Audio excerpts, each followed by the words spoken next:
അത് നീരജും ഇപ്പം എന്നെ പോലെ തന്നെ സജീവമായിട്ട് ഞാനും നീരജുമാണ് എനിക്കൊന്ന് ടോവിനേക്കാളും കൂടുതൽ മെക്സിക്കൻ കഴിഞ്ഞിട്ട് ടോമേനെക്കാളും ഒക്കെ ഞാൻ കണക്ട് ആയിട്ടുള്ള ആളാണ് നീരജ്. അപ്പം നീരജിന്റെ ഫാമിലിയും വൈഫ് ദീപ്തിയൊക്കെ ആയിട്ട് ഭയങ്കര ഞാൻ ഇടയ്ക്ക് അവിടെ പോകും. അപ്പം ഞങ്ങളുടെ കോമൺ ഫാക്ടർ സിനിമയാണ്.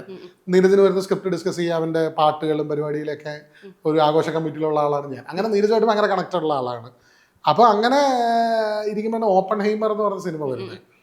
അപ്പം ഞാനത് കോയമ്പത്തൂർ പോയാൽ കാണുന്നതെന്ന് പറഞ്ഞിട്ട് അവനും കോഴിക്കോട് നിന്ന് കാർ എടുത്ത് വന്ന് ഞങ്ങൾ കോയമ്പത്തൂർ പോയി ആ സിനിമ കണ്ടത്. ഞാൻ കോയമ്പത്തൂരുള്ള ഐമാക്സ് എന്ന് പറഞ്ഞ തിയേറ്ററിൽ അവിടെ ലേസർ പ്രൊജക്ഷനൊക്കെ. ഇപ്പൊ നോളന്റെ സിനിമയാണല്ലോ. അപ്പൊ നോളൻ ഭയങ്കര നമ്മുടെയൊക്കെ ആരാധ്യ ദൈവമാണല്ലോ നോളൻ. അപ്പൊ നോളന്റെ സിനിമ കാണുക ഏറ്റവും ബെസ്റ്റ് ക്വാളിറ്റിയിൽ കാണാന്ന് പറഞ്ഞിട്ട് അതിന് വലിയ കാര്യമൊന്നുമില്ല. ഇതൊക്കെ ഇപ്പോഴത്തെ പിള്ളേരൊക്കെ സജീവമായിട്ട് ചെയ്ത് ഇപ്പൊ യൂട്യൂബിലൊക്കെ ഇഷ്ടംപോലെ വ്ളോഗൊക്കെ ഉണ്ടല്ലോ ഇങ്ങനെ സിനിമ കാണാൻ പോകുന്നതെന്നൊക്കെ പറഞ്ഞിട്ടുള്ള. അപ്പൊ അത് പണ്ട് ആർക്കും അറിയാത്തതുകൊണ്ട് നമ്മളെന്തോ വലിയ കാര്യം ചെയ്യുന്നതായിട്ട് തോന്നുകയായിരുന്നു. അല്ല, ഇപ്പോഴും ആൾക്കാരൊക്കെ അത് ഭയങ്കര പണ്ടൊക്കെ ആൾക്കാർ ചെയ്യുന്നുണ്ടായിരുന്നു. നമ്മൾ ചെയ്യുന്ന മാത്രമേ നമുക്ക് ഇങ്ങനെ ഒരു സ്പേസ് കിട്ടിയതുകൊണ്ട് പറഞ്ഞെന്നുള്ളൂ.